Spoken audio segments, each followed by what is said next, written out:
Hello students, welcome to Pusa classes. आज का जो लेक्चर है हमारा ये lecture number 2 of units and measurement.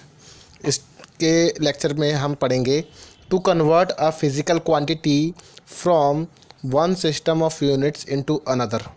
जैसा कि आपको पता है कि एक फ़िज़िकल क्वांटिटी को क्यू से रिप्रेजेंट किया जाता है। Q equals to N U is the formula of physical quantity where N is the numerical value. N जो है एक न्यूमेरिकल वैल्यू है, यू उसकी यूनिट होती है और क्यू जो है एक फ़िज़िकल क्वांटिटी है। ओके, ये क्या है? एक फ़िज़िकल क्वांटिटी। अब आपको पता है, जैसे आप नॉर्मली अपनी कैलकुलेशन करते हैं तो आप लिखते हैं 1 मीटर इक्वल्स टू 100 सेंटीमीटर। ठीक है, ऐसे आप लिखते हैं ना। तो यहाँ पर बेटा जो 1 रिप्रेजेंट कर रहा है एक नंबर है, दैट इज़ N1। मीटर एक उसकी यूनिट है, U1 बी द यूनिट। बेटा 100 भी तो एक नंबर है, अगर मैं इसको N2 बोलूँ, ये U2 बी द यूनिट। तो बेटा मीटर सेंटीमीटर, तो ये कौन सी फिज़िकल क्वांटिटी को रिप्रेजेंट कर रहे हैं? तो आप उसी टाइम बोल देते हैं सर लेंथ। अब आपको पता है कि 1 kg जो होता है वो 1000 ग्राम है, ये तो हर एक बच्चे को पता है। यहाँ पे 1 एक न्यूमेरिकल वैल्यू है, यूनिट उसकी है U1। 1000 जो है एक अनदर न्यूमेरिकल वैल्यू है और यूनिट है उसकी U2, किलोग्राम, ग्राम, कुंटल। तो ये सब क्या है? ये सब किसको बता रहे हैं? ये एक फ़िज़िकल क्वांटिटी बता रहे हैं, दैट इज़ मास। उसको हमने क्या बोल दिया? Q। तो बेटा तो अगर मैं लिखना चाहूँ तो quantity that is physical quantity Q is equals to N1 U1, N2 U2, N3 U3 and up to NN UN लिख सकता हूँ। और भी कन्वर्ट हो सकता है, ये मिलीमीटर में भी कन्वर्ट हो जाएगा। ठीक है, तो ऐसे ही मैंने क्या करा कि मैंने इतना पार्ट उठा लिया। ठीक है, पूरी इक्वेशन में से मैं अगर इतना पार्ट ले लेता हूँ तो मैंने लेट कर लिया कि M1 L1 एंड T1 एक सिस्टम ऑफ यूनिट है, जैसे ये वाली। एक अनदर सिस्टम ऑफ यूनिट है जिसमें सेंटीमीटर जैसे CGS सिस्टम है, अगर यहाँ मीटर है तो दैट इज़ MK सिस्टम है। तो let M1 L1 T1 be the fundamental units of mass, length and time in one system, and M2 L2 T2 be the corresponding units in another system। ठीक है बेटा तो अब मैंने यहाँ पर U1 एक system of unit, fundamental system of units मान लिया, M1 L1 T1 जिसकी ABC जो है वो डायमेंशनल पावर है, एंड U2 एक अनदर कॉरस्पॉन्डिंग सिस्टम्स है जिसके अंदर U2 में जो मास लेंथ टाइम है उसको M2 L2 T2 से शो किया गया है, और ABC जो है उसकी डायमेंशनल पावर है।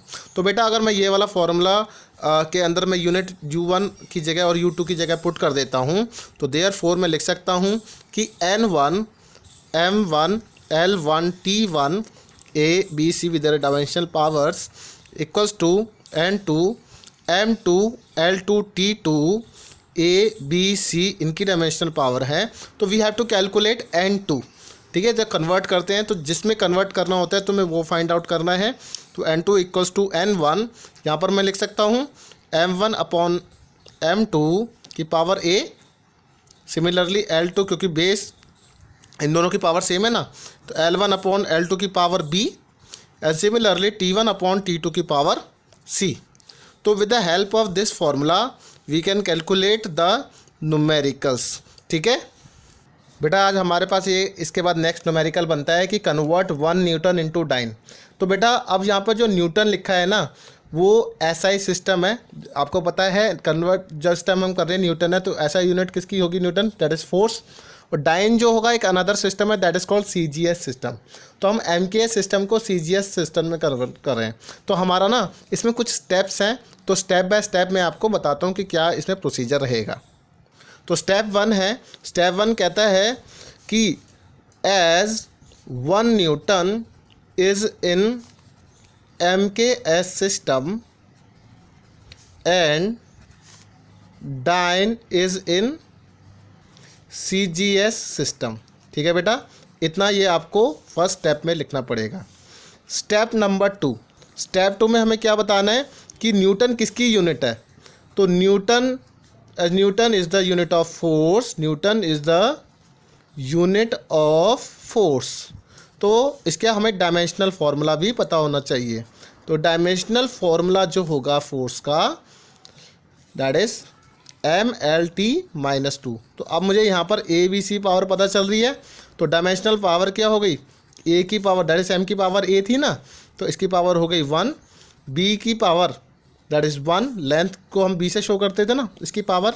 अब C की जो पावर है दैट इज़ C कितना हो जाएगा, टाइम की जो पावर है -2 दे रखी है, तो C इक्वल्स टू -2। अब यहाँ पर ABC की वैल्यू आ गई है। अब स्टेप नंबर 3 में मुझे टेबल बनानी है। यहाँ पर MKS सिस्टम लिखना है, यहाँ पर CGS सिस्टम लिखेंगे। तो यहाँ पर मुझे लिखना है M1 L1 T1 N1। तो MKS सिस्टम में मास क्या लिखेंगे, दैट इज़ 1 kg, लेंथ क्या लिखेंगे 1 मीटर, टाइम क्या लिखेंगे 1 सेकेंड, N1 लिखेंगे क्योंकि 1 न्यूटन है ना, तो that is 1। Similarly M2 L2 T2 N2, we have to calculate N2, तो यहाँ पर मैंने क्वेश्चन मार्क लगा दिया। तो टाइम जो है 1 सेकेंड लिखेंगे, सब ये 1 1 में लिखा जाएगा। तो 1 ग्राम दैट इज़ 1 सेंटीमीटर। ठीक है बेटा। अब हमारा जो स्टेप नंबर 4 है, सबसे पहले हम क्या करेंगे, N2 निकालना है विच इज़ N1। यहाँ पर पहले फॉर्मूला लिख लेंगे। तो बेटा यहाँ पर N2 इक्वल्स टू N1, ये वाला हमने फॉर्मूला भी पीछे निकाला था ना, तो N2 इक्वल्स टू N1 की जगह 1 पुट कर देंगे। मास कितना है M1 की वैल्यू 1 kg अपॉन 1 ग्राम की पावर A कितना है 1। Similarly L1 upon L2 B you will write 1 metre upon 1 centimetre की power 1, that is 1 second upon 1 second. तो ये -2 है तो कैंसिल आउट हो जाएगा, सेकेंड सेकेंड है। तो 1 kg कितना होता है बेटा 1000 ग्राम अपॉन 1 ग्राम की, यहाँ से ग्राम कैंसिल, और यहाँ पर 1 मीटर क्या होता है बेटा 100 सेंटीमीटर अपॉन 1 सेंटीमीटर इंटू 1, तो दिस इज़ 10 की पावर 5 डाइन। ठीक है बेटा। तो 1 न्यूटन किसकी बराबर होता है 10⁵ डाइन।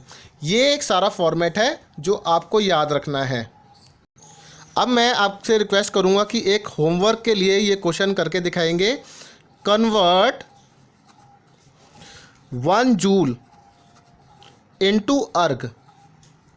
तो आपको मैं जस्ट यहाँ पर छोटा सा हिंट दे रहा हूँ कि जूल किसकी यूनिट होती है बेटा एनर्जी की। तो सेम फॉर्मेट एनर्जी के टर्म्स में निकालेंगे और वैल्यूज़ पुट करेंगे। आई रिक्वेस्ट कि प्लीज़ इसे करिए और ज़्यादा से ज़्यादा मुझसे क्वेश्चन डिस्कस करिए कि इसके और भी न्यूमेरिकल्स हैं, मैं आपको वो सारे के सारे बताऊँगा। Thank you very much.